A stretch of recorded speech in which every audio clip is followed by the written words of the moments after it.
Ya, kita mulai memahami bahwa yang namanya public speaking ini adalah yang bertemunya seorang speaker, seorang pembicara dengan audiensnya.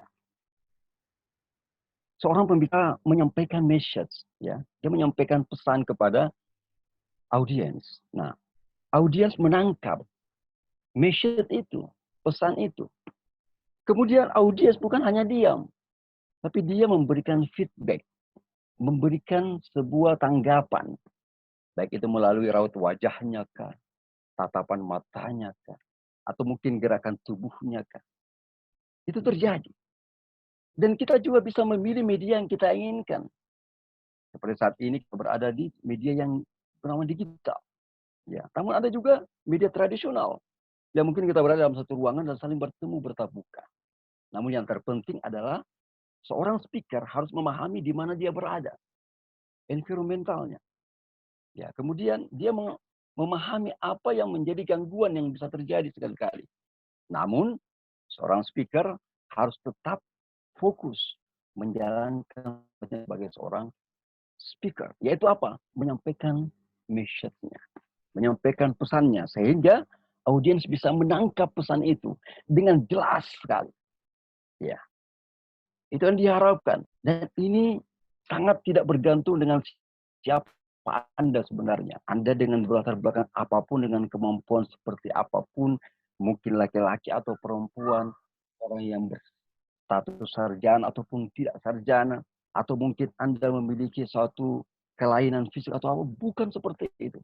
Di sini adalah kemampuan Anda bagaimana message Anda sampai kepada audiens Anda dan mampu untuk terhindar dari berbagai noise, gangguan-gangguan yang ada. Baik itu di media digital maupun di media tradisional. Baik, jelas. Ya. Kemudian, ternyata public speaking ini memiliki beberapa keajaiban. Memiliki beberapa keajaiban yang sudah dirasakan oleh para public speaker yang ada. Di antaranya adalah, ada 7 yang saya akan sampaikan. Yang pertama adalah penampilan Anda semakin memikat. Nah, bayangkan. Jadi seorang pembicara publik, penampilannya akan semakin memikat dari waktu ke waktu. Kemudian selain itu pergaulannya akan semakin meningkat. Ya, pergaulannya akan semakin luas. Ya, mungkin awalnya cuman tingkat kecamatan, mungkin naik lagi ke tingkat yang selanjutnya. Bahkan pada tingkatan yang jauh lebih luas lagi. Kemudian, penghasilan Anda semakin pesat tentunya.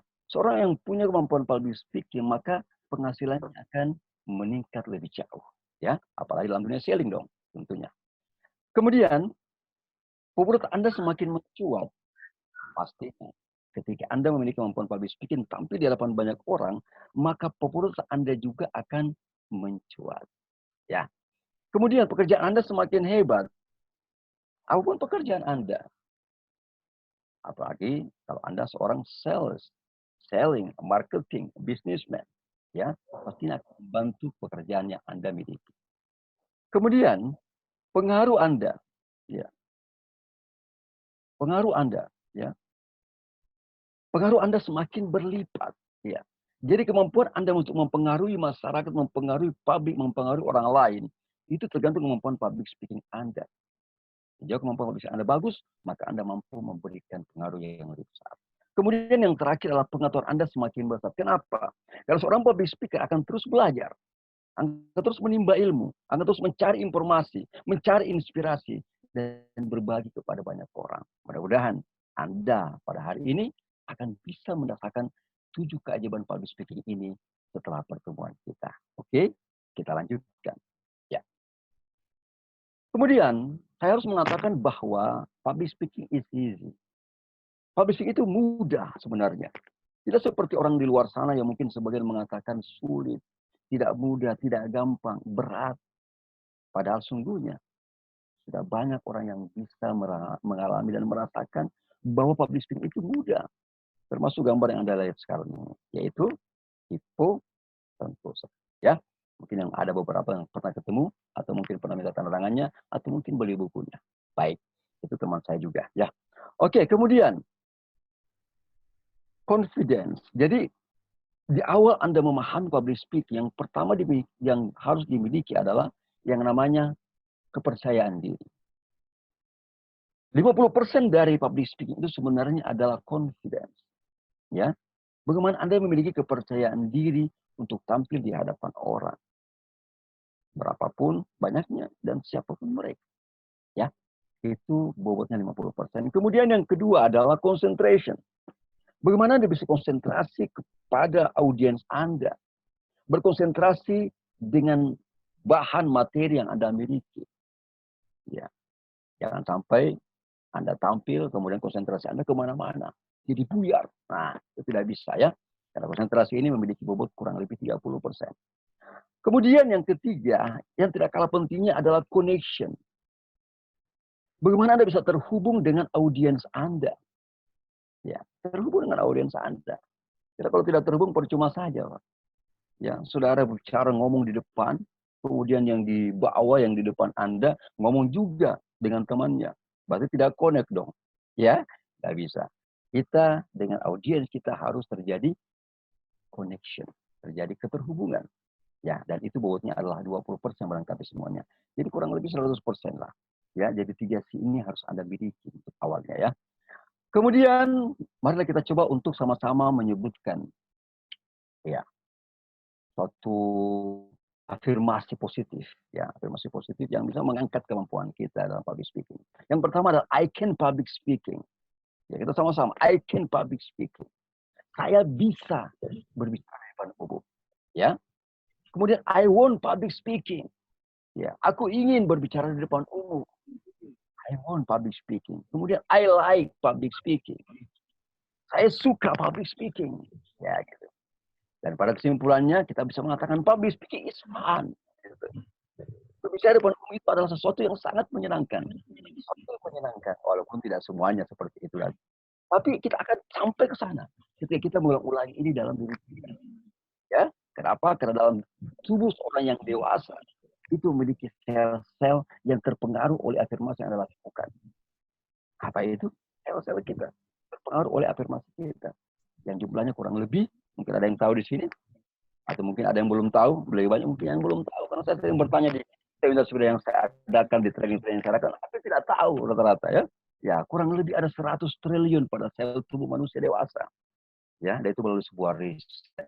Dan 100 triliun sel itu terpengaruh dari apa yang Anda ucapkan, yang Anda sampaikan, yang namanya affirmation, afirmasi. Bahkan kalau memiliki emosi yang kuat, itu namanya incantation.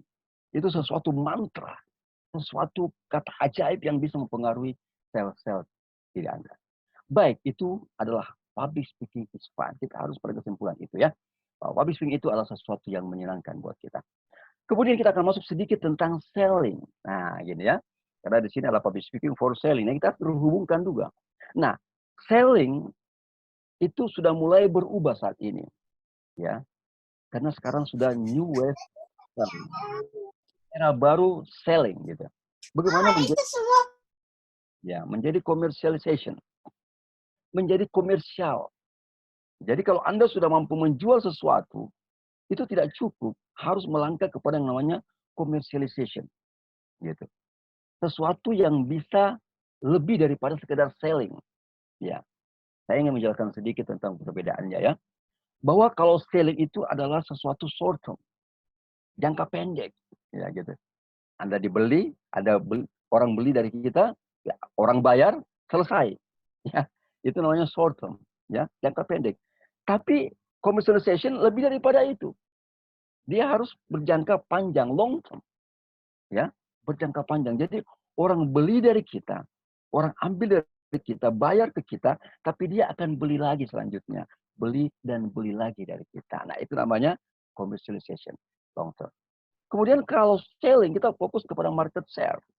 Ya, untuk mendapatkan share pasar gitu. Ya. Kalau kita sudah mendapat, wah saya punya omset luar biasa, ini banyak yang membeli barang saya. Tapi tidak cukup hanya itu. Kalau commercialization harusnya lebih. Harusnya harus share. Anda mampu menembus perasaan orang-orang yang membeli dari Anda. Dan dia merasakan sebuah pengalaman baru. Wah, kalau saya beli dari Mas Hari, gitu ya. Saya mendapatkan pengalaman yang luar biasa gitu. Ya, saya mau beli lagi deh.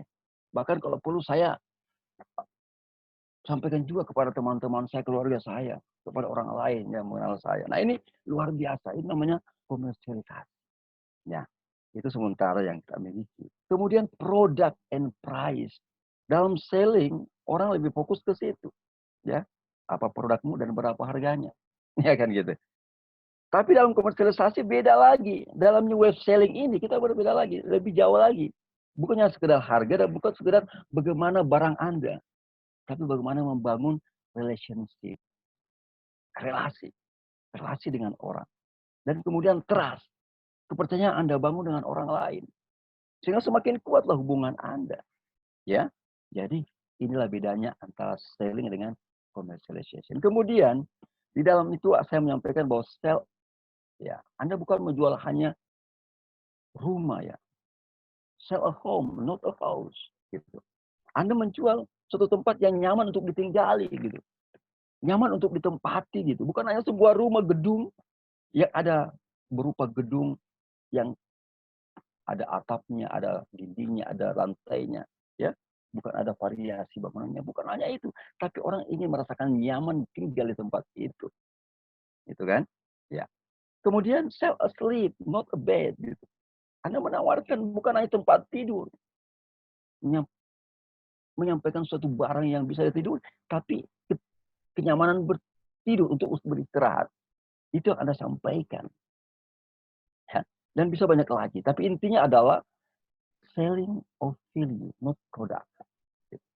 Anda menjual nilai gitu.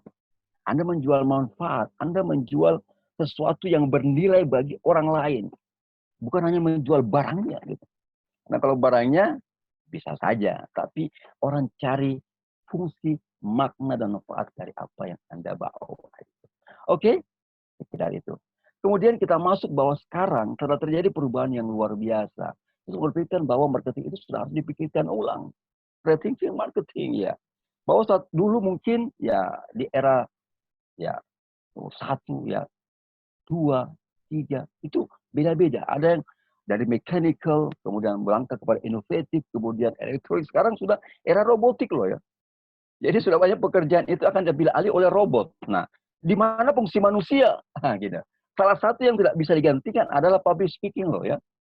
Ya, jadi robot itu bisa bekerja tapi belum tentu bisa bicara. Ya, kalaupun berbicara itu disetting. Nah, sedangkan manusia kalau bicara dia bisa bebas. Makanya sekarang unjuk rasa luar biasa ya. Pemerintah juga agak repot menghadapinya. Ya gitu. Nah, ini yang bahaya kalau COVID-19 ini bisa menimbulkan seperti itu. Mudah-mudahan tidak ya. Nah, kemudian pada marketing 4.0 ini, manusia harus lebih manusia lagi, harus superhuman, ya. Karena kita sebenarnya sudah melalui proses digital di marketing, ya, sejak kemarin. Tapi sekarang di marketing era ini, manusia harus menjadi lebih manusiawi, lebih superhuman, gitu ya. Jadi kita harus mampu memunculkan nilai kemanusiaan yang lebih tinggi daripada sebelumnya. Kemudian rating experience ya. Jadi Anda harus memikirkan bahwa saat ini kita akan mengarah kepada yang namanya customer experience ya. Bagaimana customer itu bukan hanya mengenal personal Anda, mengenal merek Anda, mengenal komoditas produk Anda, tapi mereka menginginkan ada sesuatu pengalaman yang tidak didapatkan di tempat dan produk yang lain. Dan itu kalau Anda miliki, maka Anda akan mendapatkan satu keunggulan dalam dunia selling and marketing. Oke, saudaraku. Kemudian setelah itu kita lanjut. Ya, namanya rating relationship. Kita harus memikirkan kembali hubungan yang terjadi antara kita sebagai seller atau menciptakan produk atau menyampaikan produk itu dengan customer kita. Customer kita sekarang bisa bertukar peran malah ya, gitu, dengan kita atau menambah fungsinya, gitu. Jadi ada namanya co-enable, co-design, co-create, co-sell, ya, co-support, co-sim. Jadi customer itu terlibat, bisa menciptakan produk dari produk yang kita ciptakan kembali, bisa meng-create sesuatu yang baru dari produk yang kita ciptakan, kita sampaikan gitu. Sama dengan kita menjual rumah, orang pasti akan bisa rehab, bisa direhab. Bisa lebih diperbaiki lagi, bisa dipercantik, tapi nanti saya yang kerjain. Ya, bagi dua lah. Ya, oke. Jadi kita bagaimana melibatkan customer di dalam dunia selling ini, ya. Tidak sekadar saku yang sebelumnya. Oke, kemudian kita harus mengetahui bahwa tahapan penjualan itu sebenarnya sederhana, ya. Jadi mulai dari prospecting, bagaimana seorang mencari calon customer, calon buyer ya. Kemudian setelah itu dikualifikasi. Ya, bagaimana Anda mengkualifikasi, oh ini sepertinya masih kurang berminat gitu. Oh ini yang lebih berminat. Oh ini yang paling berminat gitu. Nah itu harus dikualifikasi. Kemudian setelah itu baru kita menyampaikan sales presentasi. Jadi jangan menyampaikan sales presentasi sebelum Anda melakukan kualifikasi. Ya, bisa salah sasaran dong ya. Nah, ketika sales presentasi Anda berhasil, nah, barulah muncul yang namanya penjualan, ya. Karena kalau tidak berhasil presentasi penjualan Anda, tentunya penjualan tidak akan terjadi. Nah, setelah penjualan terjadi, jangan lupa setelah itu harus ada namanya layanan purna jual, ya. Ya, Anda berhenti, saya sudah menjual, Pak, saya sudah dapat uangnya, gitu, saya sudah dapat pembayarannya, tapi Anda tidak memikirkan bagaimana selanjutnya, ya. Itu jangan sampai terjadi. Selling tidak berhenti di penjualan, tapi diteruskan kepada layanan purna jual. Oke? Nah, kemudian Anda membidik sasaran Anda gitu. Ya, mulai mungkin dari orang yang dingin, wah cool gitu ya. Jadi, wah dia cuek banget gitu, seakan-akan tidak butuh barang kita gitu ya. Tapi nggak apa-apa, mungkin ada beberapa orang seperti itu. Tapi itu bisa dinaikkan tensinya gitu ya. Bisa dinaikkan. Seperti sekarang orang diukur suhunya ya gitu ya. Jadi customer itu punya suhu loh ya. Jadi suhunya, oh ini dingin gitu. Ah ini masih agak rendah gitu. Kita naikkan suhunya gitu ya. Biar agak adem lah gitu ya. Nah, kalau sudah agak adem, wah ini agak lumayan ini. Berarti dia sudah mulai nyenter-nyenter kita gitu. Sudah mulai agak tertarik gitu ya. Gitu. Walaupun memang agak cek-cek dikit gitu ya. Karena masih ya malu-malu atau ragu-ragu. Kemudian kita bisa naikkan lagi suhunya menjadi hangat gitu. Ah ini. Kalau sudah hangat berarti ini orang sudah mulai mendekat, mulai bertanya gitu. Ya gitu. Sudah mulai agak tertarik gitu ya. Ya, tapi apalagi kalau itu bisa tingkatkan lebih tinggi lagi. Wah, itu namanya hot ya. Itu panas. Nah, ini bahaya kalau sekarang ini ya, kalau kita hot langsung dikira dapat COVID-19 ya. Tapi dalam selling ini bisa juga ya. Kalau Anda sudah dapat yang hot, oh berarti dia sudah masuk di dalam jaringan penjualan Anda insya Allah ya. Nah, seperti itu. Jadi kita membidiknya dengan urutan suhu yang pas ya. Oke, tentu sekarang sangat sensitif. Nah, oke saudaraku bahwa ternyata dalam presentasi itu ada alur yang Anda harus miliki dan harus Anda mainkan, yaitu winning presentation, di mana Anda akan menang.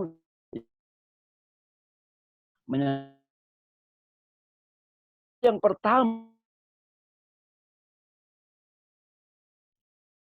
orang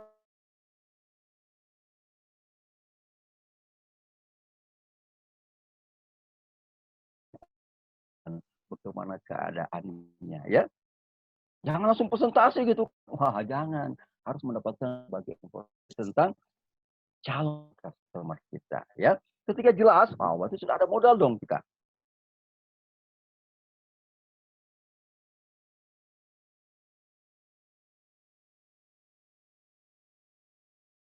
Orang yang tepat.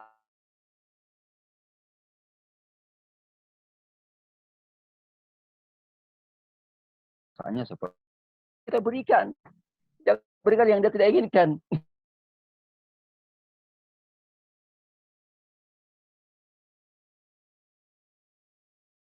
Harap bahwa informasi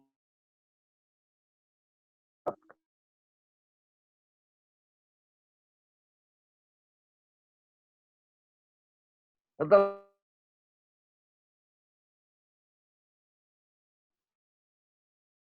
Pak. Kalau Anda sudah ngomong seperti itu, saya nyampaikan itu saya senang banget gitu. Saya berharap betul-betul bisa menikmati.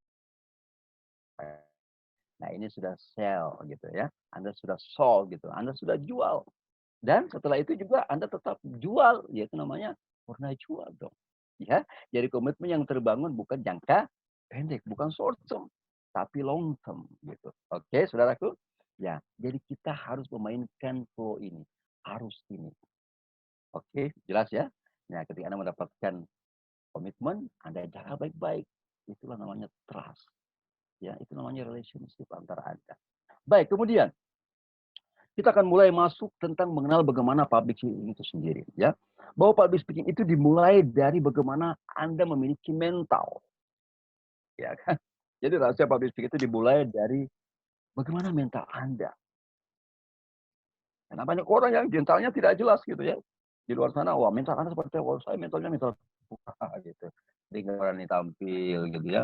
Malu, ragu ya. Jangan seperti itu. Mental Anda harus kelihatan. Bukan gua, saya Pak mentalnya mental baja. Wah ini juga bahaya ya. Jadi mental baja itu ya sekedar berani saja. Ya. Sekedar berani tampil tapi malu-maluin gitu ya. Jadi yang seperti itu. Mental yang diharapkan adalah bagaimana membangun mental bintang. Ya, saya yang menciptakan yang namanya STAR Mental Programming. Bagaimana memprogram orang memiliki mental bintang. Ketika Anda tampil di hadapan orang banyak, Anda menjadi star. Anda menjadi seorang bintang. Ya, dan Anda punya magnet yang luar biasa kepada siapapun yang berhadapan dengan Anda. Oke, saudaraku, Anda akan punya kemampuan itu. Baik, kita mulai dari memahami bahwa ternyata persoalan utama public speaking itu adalah nervous, ya gitu ya, gugup, nah takut, gugup, cemas, ya. Pertanyaannya kenapa begitu? Oh gitu.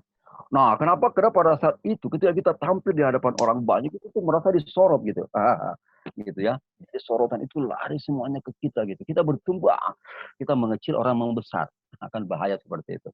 Kenapa? Karena saat itu kita pada posisi terancam, merasa terancam gitu ya. Padahal sebenarnya tidak terancam gitu. Nah, adrenalin kita bergerak cepat. Apa yang terjadi kemudian?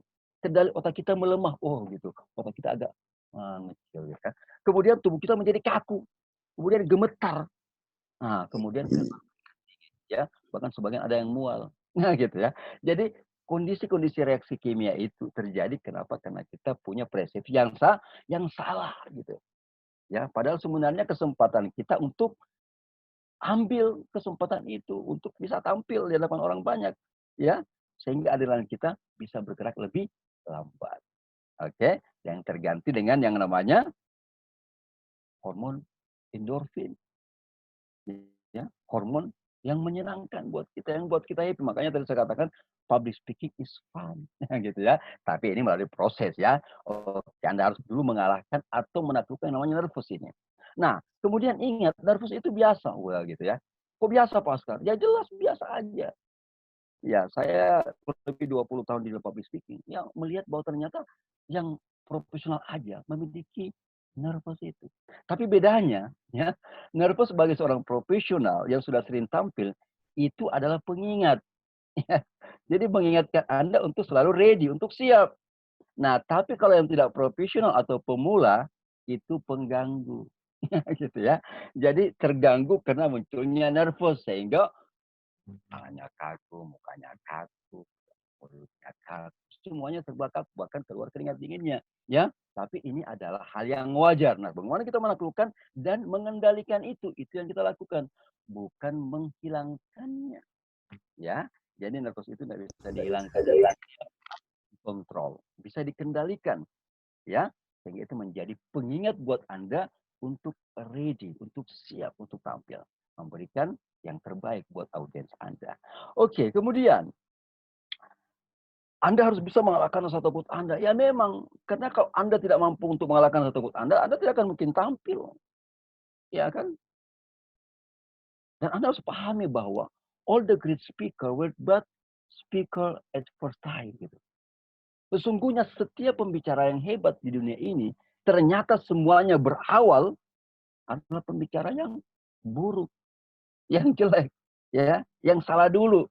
Ya, jadi Anda jangan mengecilkan diri Anda bahwa oh saya nggak bisa nih jadi pembicara. Ya nggak bisa. Orang-orang hebat pembicara sekarang itu dulunya tidak hebat gitu ya. Jadi Anda punya kesempatan yang sama untuk belajar. Jadi Anda harus lakukan kembali ya.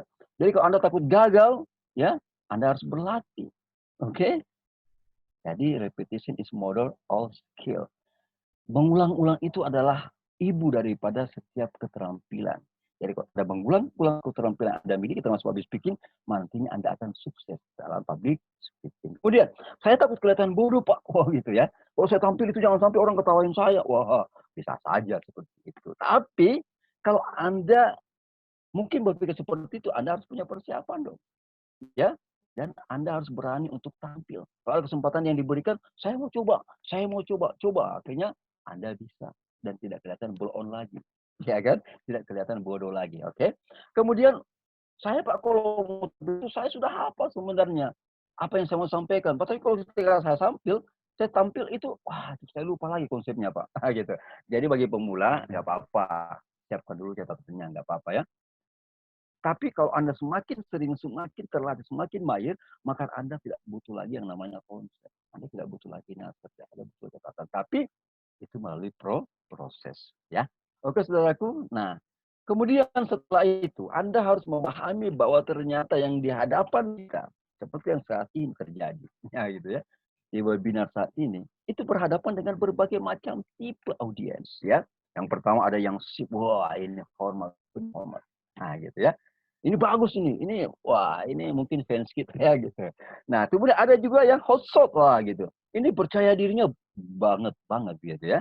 Jadi dia sangat yakin bahwa saya juga bisa Pak. Kalau Pak Askar juga bisa, Bung Askar juga bisa, saya juga bisa. Ya kan gitu. Tidak ada masalah gitu kan. Sama-sama bisa. Nah gitu. Kemudian ada clone ya, interaktif. Oh dia selalu mau bertanya. Wah ini kapan waktu bertanya nih Pak Askar ya. Tidak apa-apa. Nanti Bung Askar akan memberikan kesempatan melalui Mas Hari ya. Nah, kemudian ada yang sniper. Wah, ini bahaya juga ya. Ada sniper. Jadi menembak ya. Ada sini skeptis gitu. Jadi wah, saya udah tahu nih ujung-ujungnya ya. Saya udah ya, tapi ternyata dia belum tahu sepenuhnya. Tapi dia seakan-akan sok tahu gitu ya. Jangan seperti ini. Tapi ini ada ya, tapi ini ada. Kemudian ada snowman, ada yang pendiam, ini agak mending lah ya. Dia pendiam, dia nurut, dia perhatikan aja ya, nggak apa-apa mingkem aja gitu ya. Tapi dia berpikir juga apalagi yang akan sampaikan berikutnya ya. Oke, tapi ada juga yang black cloud, dia pembosan gitu. Dia cepat bosan. Ini gimana sih penyampaiannya ini seperti ini? Kayaknya kayak boring gitu ya, kayak bosan gitu. Tapi seperti itulah yang terjadi, ya. Ini harus kita hadapi. Nah, gitu. Kemudian ada wanted playlist, ada yang sok pintar gitu. Wah, kalau yang masalah itu Pak sebenarnya saya tahu Pak, tapi kan nggak apa-apa saya sekalian lihat aja dulu, ya kan. Kita dengar-dengar aja dulu. Nggak apa-apa. Tapi kita juga hadapi juga orang-orang yang merasa sok pintar itu ya. Artinya bahwa mereka ingin mencoba, ingin menguji kita sejauh mana kemampuan yang kita miliki. Dan kalau Anda punya kompetensi, Anda punya talent, Anda punya bakat, Anda akan diakui oleh orang yang sok pintar itu. Tidak usah takut, ya kan? Oke. Nah, 7 audiens itu ternyata terbagi dari 4 kepribadian. Nah, gitu ya. Jadi ada yang sanguin, wah gitu. Ada yang koleris gitu ya. Nah, ini tipe-tipe orang yang darahnya darah A dan darah O. Darah O dan darah B. Darah O dan darah B ini adalah yang sanguin dan koleris gitu. Dia selalu ingin tampil, wah gitu. Ekspresi gitu. Mana ada panggung? Mari saya tampil. Nah, gitu ya. Jadi agresif, dia high profile, ya. High profile. Nah, kemudian ada yang defensif. Ya, ada yang agak diam gitu. Agak-agak slow, ya. Nggak ngegas seperti yang sanguin dan koleris, tapi dia melankolis mati. Ya. Tipe darahnya itu darah A dan darah AB. Ya, pasti ada di antara kita ya. Jadi orangnya agak diam, agak tertutup ya. Tapi dia mendengar tapi dia mau tahu juga gitu. Apa yang kira-kira disampaikan dan kalau perlu dia nyahut apa yang ada seperti itu. Oke? Jadi dia defensif, dia low profile. Nah, kita hadapi dua tipe ini dan kita harus tahu bahwa masing-masing memiliki kelebihan dan kekurangannya. Begitupun dengan kita yang memilikinya ya.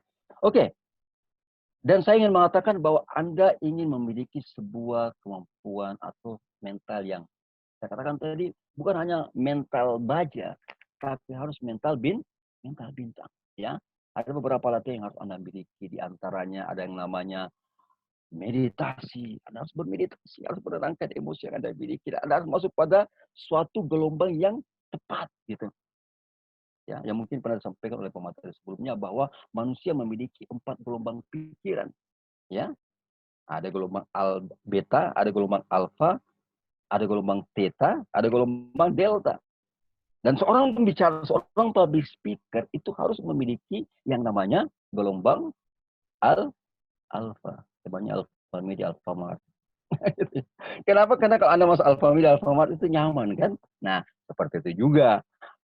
Anda memiliki alfa frekuensi. Ya, frekuensi yang membuat Anda nyaman dan orang yang mendengarkan Anda juga merasa nyaman. It's okay. Nah, kemudian theta. Nah, ini tapi harus dilatih. Kemampuan theta ini adalah ketika Anda tampil, Anda betul-betul, wah,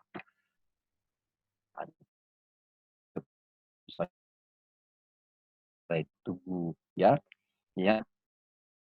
Bicara hadis.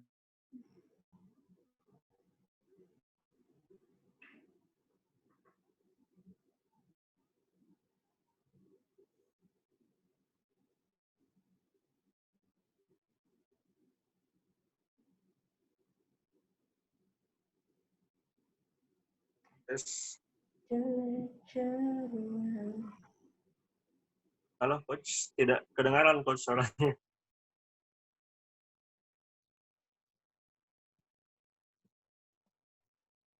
Coach Askar. Ya. Mana suaranya? Cek coach Askar.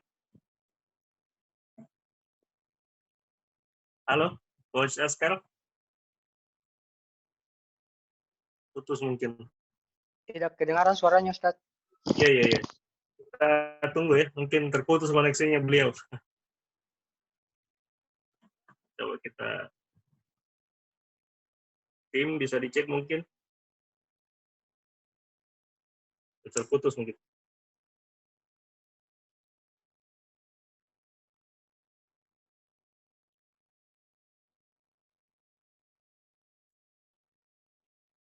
Saya cek dulu. Ya, mohon teman-teman ditunggu sebentar. Sepertinya terputus koneksi beliau. Karena yang lain masih aktif ya. Saya lihat masih aktif di sini teman-teman yang lain.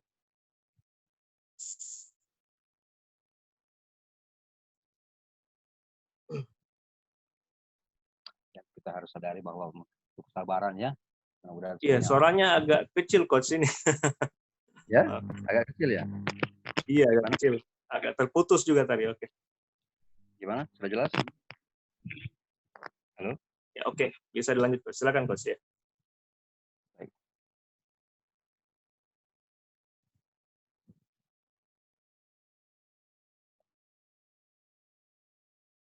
Ya, jadi saya lanjutkan bahwa untuk bisa memiliki mental bintang diantaranya adalah tadi meditasi ya.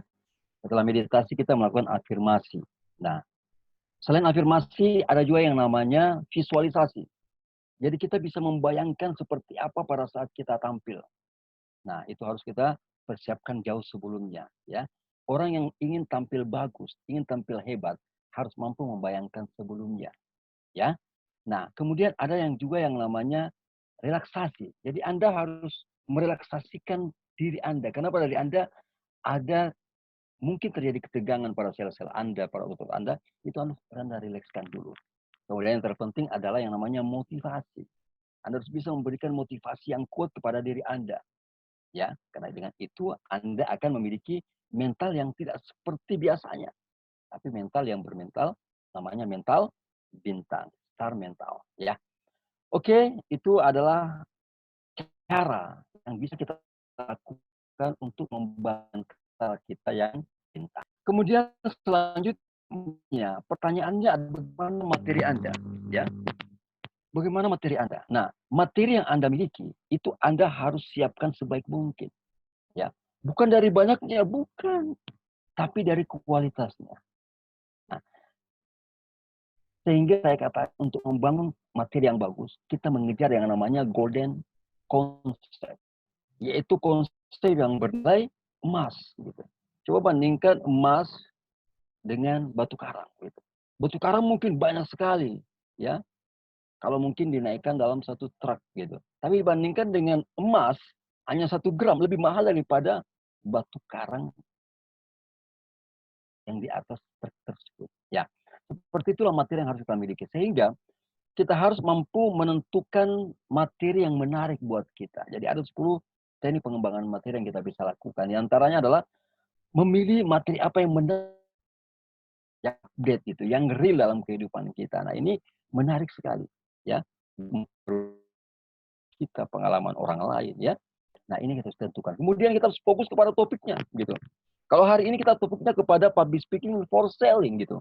Nah, tentunya saya harus fokus ke situ. Walaupun mungkin saya punya judul-judul yang lain, ya, gitu. Misalnya self-represented power saya miliki juga, mengadakan parenting juga sudah. Tapi saya harus fokus ke sini dulu. Karena ini kita fokus kepada yang namanya public speaking for selling. Begitupun dengan Anda. Nah, kemudian ketika Anda tampil, Anda harus menyesuaikan dengan keinginan audiens Anda. Mereka butuh apa? Mereka butuh solusi, mereka butuh informasi, mereka butuh persuasi, lakukan seperti itu. Ya. Kemudian Anda harus menyusun peta pembicaraan Anda. Apa yang awal Anda sampaikan, apa yang di tengah nanti Anda sampaikan, kemudian apa yang nanti akhirnya Anda sampaikan sebagai penutup. Itu dalam kategori awam, ya. Tapi dalam kategori profesional, maka muncul yang namanya agenda pembicaraan, gitu ya. Jadi Anda harus punya yang namanya opening, gitu, pembuka.